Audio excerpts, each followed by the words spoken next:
इधर निर्वाचन आयोग बस्तर संभाग में 126 नए मतदान केंद्रों में पहली बार मतदान होने जा रहा है। इन मतदान केंद्रों में एक मतदान केंद्र इस चुनाव में बेहतर खास है। बस्तर जिले का अंतिम गांव और उड़ीसा सीमा से लगे चांदा मेटा में आजाद भारत में पहली बार वोटिंग होने वाली है। यहाँ के लोग पहली बार गांव के ही मतदान केंद्र में वोट डालेंगे। चांदा मेटा की चर्चा इसलिए भी खास है क्योंकि इस गांव से लगकर तुलसी डोंगरी पहाड़ी है, जिसे नक्सलियों की राजधानी माना जाता था। यानी कभी यहाँ नक्सली अपना ट्रेनिंग कैंप भी चलाया करते थे और जब चांदा मेटा में भी फोर्स के कैंप की स्थापना हुई तो नक्सली बैकफुट पर आ गए और उनकी पकड़ इस क्षेत्र में कमजोर हो गई। पिछले साल जब जिला प्रशासन की टीम गांव पहुंची थी तो गांव के लोगों ने गांव में मतदान केंद्र स्थापित करने की मांग की और फिर प्रशासन ने केंद्र स्थापना की प्रक्रिया को आगे बढ़ा दिया।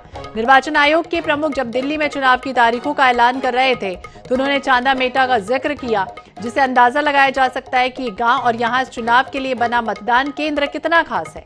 गांव में 70 परिवार रहते हैं, जिनके 337 वोटर्स पहली बार वोट डालेंगे। ग्रामीणों ने यह भी कहा कि नक्सलियों की धमकी की वजह से उन्होंने कभी मतदान केंद्र जाकर वोट ही नहीं डाला।